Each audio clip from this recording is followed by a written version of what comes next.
These are 3 things you can do to be a better Pokemon collector. 1, do your research, okay? Now, we need to do our research, but also be efficient with it as well. What's the purpose of research? To come to a conclusion. You don't do research every time you do a project, right? You take previous research and work off of that. So, take time, research a bunch of different stores, see the ones you like. Now, set those as your 3 main stores. What do I mean by your main stores? Well, have 3 main stores where every time a product releases, you go check out their website to purchase from, right? Then you can compare those 3 and choose from them. The 4th one, I recommend using TCG Player. That's a great way just to see what the market is overall doing.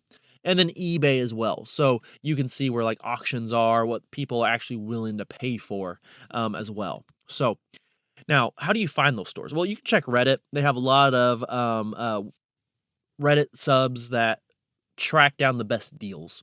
That's actually how we got started pretty heavily. We would always post on there, and it helped us quite a bit on, I believe it was tcgdeals.com. Not .com, subreddit.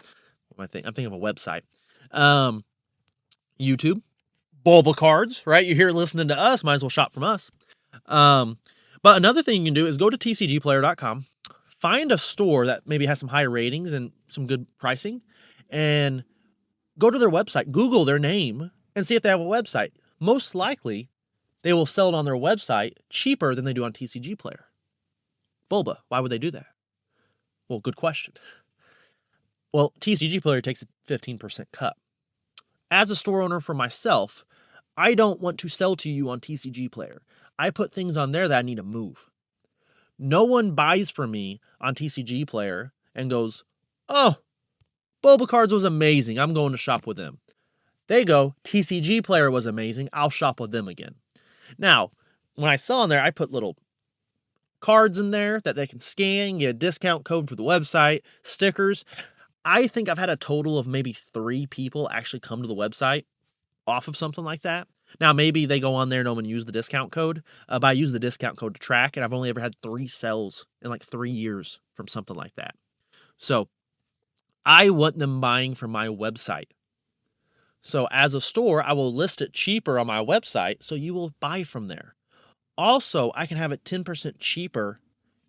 That still gives me an additional 3% profit than I would have otherwise. So it's a win-win. So don't be afraid to Google their page and purchase from there. I know you feel like you don't have that security anymore, but that's why I said check out the rating. If they have a very high rating with no issues, well, they're going to be like that on their website. They're going to be more so on their website because they don't want to get a bad reputation. They make more money on their website. So if they don't have it listed as less, reach out to them, ask them, hey, I was going to buy this from TCG Player. You have it listed the same price on your website. Would you be willing to give me a discount if I purchase from your website instead of TCG Player? That way you save money. Sounds like a good deal to me. I'd make that deal. Would you? Now you've done your research. You have found your stores. Instead of searching through all those stores again, this is the key to research. Now you have a conclusion. These 3 stores are the cheapest. Now, search between those 3 stores when a new set releases. The amount of time you'll spend searching through 20, 30 stores every time a release happens, you could just go get another job or pick up some extra hours, purchase what you wanted, and saved money and had more money left over. So be efficient with your time. Your time is valuable. Now, the second thing you can do to be a better trainer is do your research on the product as well. Watch openings. Check out Reddit about what people are talking about, because nothing feels worse than picking up a product thinking you're going to get something out of it and it's not in there. For instance, collection tins. You can't see the packs. So you purchase them. Maybe you saw someone open it on YouTube a year ago. And you're like, oh, I want to go get that product. But they've switched out the packs recently. So maybe watch a few different opening videos. That way, you know, the product you're going to get will have the correct packs in there, okay? Maybe you're trying to purchase a single, and you don't realize the single you're about to buy is a reprint. Or maybe it's a single from a deck that has a different number than the one out of the pack. The one out of the pack is typically worth more than a promo from a deck, right? when I first started collecting again, like 10 years ago, that happened to me a few times. You end up spending like $5 for a card. I know it's not a lot compared to 50 cents. Same card, same play, looks the same. So watch a few videos on YouTube, check out what people are saying on it, and then that can give you an idea of what's actually in the pack that you're looking for, what number the bottom of the card should look for. But do your research on products itself, not just pricing. Okay, packs change. Item logos change. Make sure you're shopping the right one, and it's especially important. Don't go for FOMO. If you rush to order and don't take your time, that's when mistakes like that happen. I did that recently on something. What was that? Oh, I bought an Espeon from the Neo series, and it was bent. I go check the listing again, and it clearly said bent. But because I saw such a great deal and it looked like an amazing card, I didn't take the time to read the description. I spent $50 on a bent card I wouldn't have spent $10 on. And lastly, take care of your cards. You've done all that research. You spent all your time saving up money to purchase these cards. You've finally found those stores. You open your card. You toss it on the ground and it's damaged. Time wasted. When you open your packs, take your card, put it into a sleeve immediately. These are my favorite sleeves. Dragon Shield Perfect Fits. Smoke. You can see the back kind of have a little bit of a sunglasses effect. Front completely cleared. Look how snug that is. Beautiful card sleeve. So these are the Dragon Smokes. So when you open packs, have sleeves handy and ready with you to protect them. Don't spend all that money and have them damaged. Just from opening your packs to going and getting your sleeves, it can happen. I've had it happen. You will have it happen. Don't take that risk. You're going to pull that Umbreon card, drop it, it's going to get a dent. Yeah, that'd suck. Then you can put it in your binder.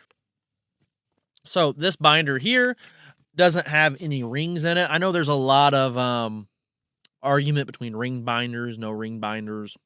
I'm not going to get in the argument today. I like to use the ringless here.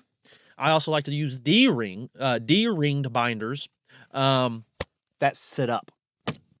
That way there's no pressure on it. I don't have to worry about the edges getting dinged.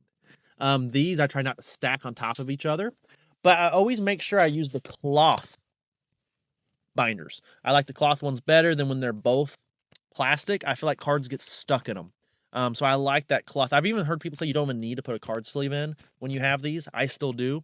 Those perfect fit make it easy to slide into. So check out those perfect fit smoked Dragon Shield card sleeves on BulbaCards.com. But do your best at being a Pokemon card collector. Always try to improve. What 20% additional effort can you do that will make 80% the difference? Okay? We should always be striving to be better. When we strive to be better, that's when we're at our happiness, when we have that growth. Either we are growing or we are dying. We are growing here on YouTube. I decided, hey, maybe I can put in some extra effort to make this better for you. I built this wall. I know it's not much, but to me, the video quality is already massively different. I got a new audio thing, mic. I actually don't know how I like it so far.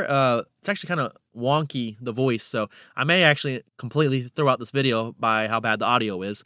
I really have to get into the editor and see. But I spent 2 days to build this wall, stain the wood, to make this look better. I asked, what can I do now to improve what I can?